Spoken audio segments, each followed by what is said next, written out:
3-4 दिन पहले बॉम्बे में थी, फिर यहाँ पे हैं। और मुद्दा एक है कि इस मुद्दे से जो हमारे इंडियन के जो गांव के लोग हैं जिनको कभी लाभ नहीं मिल पाया, वो भी इस आंदोलन से जुड़े। ये एक वैचारिक क्रांति है, और जो वैचारिक क्रांति दिल्ली में शुरू हुई, ये एक विचार से उत्पन्न क्रांति है। ये क्रांति कभी फेल नहीं होगी।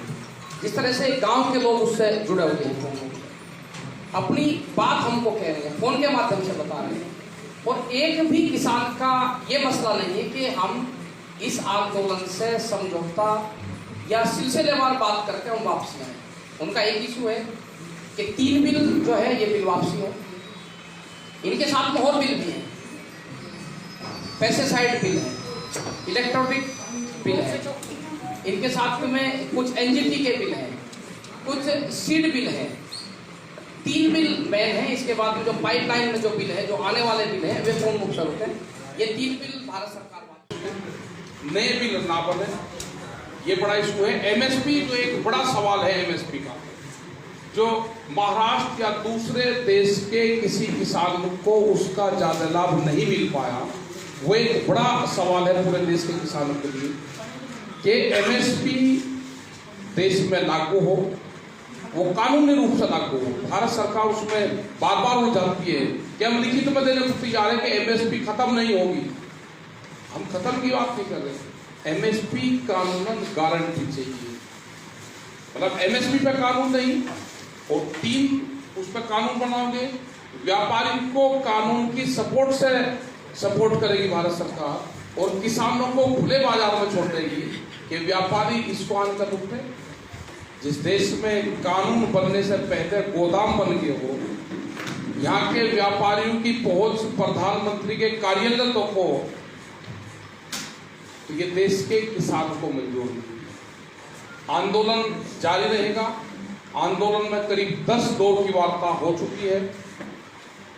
सरकार पूर्ण रूप से अड़ियल रुख कर रही है। आज भी जो अभी दिखा मेरे भाई ने कि कॉन्फ्रेंस करके ये कहा कि हम संशोधन पर तैयार हैं, बिल वापसी पर तैयार नहीं, तो ये आंदोलन लंबा चलेगा।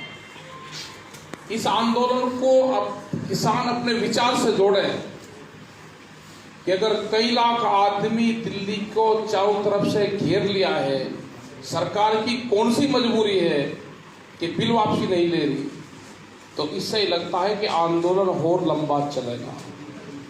और वहां के भी किसानों ने पूरी तैयारी कर ली और पूरा नारा दे दिया देश के किसान ने कि बिल वापसी नहीं तो घर वापसी नहीं। तो कोई भी किसान वहां से घर जाने को तैयार नहीं। जितनी भी हमारी जत्थेबंदी है, करीब 550 से ज्यादा किसान संगठन देश के इस मूवमेंट से जुड़ चुके हैं। वे अपना झंडा ले रहे हैं, अपना बैनर ले रहे हैं, अपना नाम ले रहे हैं, अपना बिल्ला ले रहे हैं, सब इससे जुड़े। जो वहां पर दिल्ली नहीं जा सकता, वो अपने डिस्ट्रिक्ट हेडक्वार्टर पर, डीसी के यहाँ, एसडीएम के यहाँ, ब्लॉक में, अपने गांव में विचार से इस आंदोलन में जुड़े। ये वैचारिक क्रांति है, और वैचारिक क्रांति बंदूक से खत्म नहीं होगी। ये हमारे बड़े इशू है। इन इशू के साथ में हम नागपुर में भी आए, दूसरी जगह भी हमारे लोग आ रहे, कर्नाटक में भी कल मीटिंग बेंगलोर में थी, वहाँ पे भी हमारे लोग वहाँ पे हैं, और पूरे देश भर का आंदोलन इसमें है।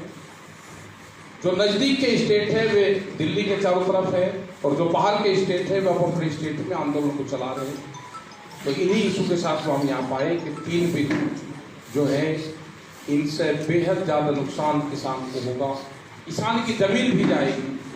जिस तरह के एपीओज बनने के रूप में किसानों को बांधने की प्रक्रिया है, जो किसान क्रेडिट कार्ड केसीसी बनवाता है, अगर उसको 50,000 रुपये चाहिए तो उसमें करीब 100 से ज़्यादा उससे साइन करवाए जाते हैं। वो किसान तो अपने लास्ट तक साइन करने भी भूल जाता है, वो उन एग्रीमेंट को पढ़ ही नहीं सकता। उसकी भाषा में एग्रीमेंट नहीं है, बहुत छोटे उसमें एग्रीमेंट है, उसको तो सी और वकील पढ़ सकता है, किसान तो पढ़ ही नहीं सकता। वो इन कानूनों को कैसे पढ़ लेगा? हमारा पूर्ण रूप से है कि कानून वापसी करे सरकार, नया कानून बनाना होगा तो नया कानून बनाएंगे, किसानों की सहमति से कानून बनेगा। एमएसपी पे कानून बने, बिजली संशोधन जो एक्ट आ रहा है उसको खत्म करें, पेस्टिसाइड जो बिल आ रहा है उसको खत्म करें, जो सीड बिल लाने की तैयारी है वे ना लाया जाए। एक बड़ी लड़ाई किसानों की है और पूरे देश भर का किसानों से समर्थन ये मोर्चा चाहता है कि आप अपने वहाँ पे इस आंदोलन में शरीक हो। धन्यवाद। जय हिंद, जय भारत। आपके जो भी क्वेश्चन होंगे। कृषि मंत्री की अभी प्रेस कॉन्फ्रेंस हुई, जी। उसमें उन्होंने कहा है कि सुप्रीम कोर्ट के आदेश के बाद भी क्यों ये आंदोलन हो रहा है, और दूसरी चीज किसानों को अपना हक छोड़कर बातचीत के लिए आगे आना चाहिए और क्लॉज वाइज चर्चा होनी चाहिए। देखो, क्लॉज वाइज वो पिछले 10 दौर की वार्ता होगी, वहां पे हमने एक आके उसको लाइव टेलीकास्ट दिखाओ, लाइव चलना चाहिए, देश के सामने आना चाहिए, वो उससे हटते हैं। क्लोज वाइज चर्चा वो लोग करेंगे जिसको बिल से यह होगा कि हम इसको चेंज और कुछ वो करवा लें, वो हमारा सवाल है ही नहीं। हमारा सवाल है कि पूर्ण रूप से जो 3 बिल है ये खत्म सरकार को करने पड़ेंगे, सरकार को फार्मूला बनाना पड़ेगा कि कब इसको खत्म करें। जहां तक सुप्रीम कोर्ट का सवाल है, सुप्रीम कोर्ट का हम स्वागत करते हैं, धन्यवाद करते हैं सुप्रीम कोर्ट ने कि किसान का नाम लिया कोर्ट में। लेकिन जो कमेटी बनी है वह कमेटी कौन है?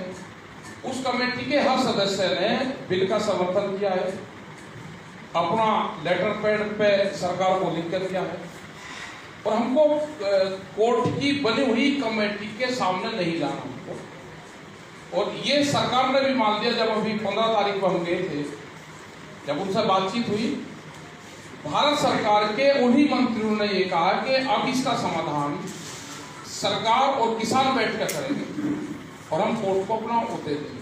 कोर्ट में हमारा सवाल था ही नहीं, कोर्ट में हम गए नहीं, कोर्ट में सरकार के ही कुछ लोग सरकार के ही प्रोजेक्ट तरीके से कोर्ट में जाने की कोशिश करें, हम कमेटी के सामने नहीं गए। अगर सुप्रीम कोर्ट अगर मध्यस्थता की भूमिका अगर लेते हैं तो आप स्वागत करेंगे? सुप्रीम कोर्ट ने हमको कहा है कि आपका आंदोलन शांतिपूर्ण तरीके से आप अपना आंदोलन चलाते रहे। हमने बार बार कहा कि हमारा जो आंदोलन है वो 3 बिलों को वापसी का है। किसी ने जो कोर्ट में वो डाल दी है, वो ये डाल दी है कि ये कोर्ट पार्लियामेंट में गलत तरीके से बनाए गए हैं। हमने तो कानून मान लिए कि कानून पार्लियामेंट से बने हैं और पार्लियामेंट से ही कानून खत्म हो गए। हमारा इश्यू है कानून खत्म करवाने का, हम बगैर खत्म करवाए कानूनों को जाएंगे। मध्यस्थता की अगर सामने आती है तो नहीं, कोर्ट एक बड़ी चीज होती है, कोर्ट को मध्यस्थता थोड़ा करती तो किया उन्होंने मध्यस्थता, तो आप किस अगर करते तो नहीं, हम कोर्ट के वो नहीं पता उसमें जाना चाहिए ना, कोर्ट के उसमें हम बोलते। हमारी डिमांड भारत सरकार से है और भारत सरकार से ही हम ये काम करवाएंगे। जिस तरीके से बिल आए हैं अमेंडमेंट से, जो बिल आ जाए है, बिल ऑर्डिनेंस आए हैं और पार्लियामेंट ने पास करे, ऑर्डिनेंस जाए, पार्लियामेंट से बिल खत्म हो। एनआईए ने कई किसान नेताओं को नोटिस भेजे हैं, हाँ, और समन करके बुलाया है। हाँ, ये तो ठीक चीज है भाई। सरकार पे अभी बहुत एजेंसियां हैं जो आंदोलन करेंगे। जब देश आजादी हुई तो उसमें तो फांसी भी हुई थी, आंदोलनकारियों को हुई ना, व्यापारियों को किसी को फांसी नहीं हुई। तो ये तो बहुत आगे तक बढ़ेगा। जिसको भी आंदोलन में रहना होगा वो अपने पूरी तैयारी के साथ में मुकदमे से लगा के, सजा से लगा के, प्रॉपर्टी सीज होने से लगा के वो इस आंदोलन में रहेगा। जिसको इस चीज का डर लगता है वो आंदोलन छोड़ सकता है। ठीक है साहब, ये जो बार बार हवा उठती है, खालिस्तानी घुस गए, विदेशी फंडिंग हुई, हाँ। क्या लगता है कि सरकार आपके आंदोलन को बदनाम करने के लिए कुछ हाँ। कर सकती है क्या? कुछ भी कर सकती है। वो कभी खालिस्तान का नाम लेती है, कभी वो पाकिस्तान का नाम लेती है, कभी वो पंजाब के किसान बताती है, कभी वो पूरे देश के किसान से अलग मूवमेंट बताती है, कभी वो छोटा किसान बताती है, कभी बड़ा बताती है, कभी कहते हैं कि एमएसपी का लाभ तो पंजाब और हरियाणा के किसान ने लिया है, दूसरे ने नहीं लिया, ये आंदोलन उन्हीं का ही है। ये आंदोलन पूरे देश के किसानों का आंदोलन है और हमारी सेंट्रल इंटेलिजेंस पुलिस फोर्स इतनी कमजोर नहीं कि कोई विदेशी जान के उस विचारधारा का आदमी आके और हम उसको पकड़ देंगे या हमारी पुलिस फोर्स पकड़ देंगे। ये पुलिस फोर्स पे भी सवाल खड़े ना करें। हमारा पूर्ण रूप से मजबूत संगठन है, मजबूत पूर्ण रूप से हमारी पुलिस फोर्स है और इस तरह के विचारधारा की किसी भी आदमी को वहां पर जगह नहीं। लेकिन एक बात ये भी है कि पंजाब हरियाणा छोड़ के महाराष्ट्र ही ले लीजिए, यहाँ पे कल महोत्सव था, चंद हजार लोग थे, कुछ बड़े पैमाने पे ये 2 राज्य छोड़ के बाहर क्यों नहीं दिख रहे? नहीं, उत्तराखंड के लोग वहां पे हैं। वहां पे ऐसा ना, सरदार का मतलब, पगड़ी का मतलब पंजाब नहीं है, पहली चीज ये समझ लेनी चाहिए सबको। वो एक संगठित लोग हैं, वे उत्तर प्रदेश में भी हैं, वे मध्य प्रदेश में भी हैं, वे उत्तराखंड में भी हैं, और भी बहुत लोग हैं, सब लोग इसमें जुड़े हुए हैं। महाराष्ट्र में उतना इसका प्रभाव नहीं दिख रहा, गुजरात में नहीं दिख रहा, दक्षिण में नहीं दिख रहा, तो इसकी नहीं, यहाँ पे पुलिस फोर्स बहुत स्टेटों में पुलिस नहीं जाने देती, वहां पर लोग जाना चाहते हैं, ट्रेन नहीं चल रही। एक बड़ा सवाल ये है कि ट्रेन नहीं चल रही। रिजर्वेशन अगर मध्य प्रदेश के लोगों ने 40 रिजर्वेशन इकट्ठे करे तो हर गांव पंचायत को ये बता दे कि आपके गांव से दिल्ली आंदोलन में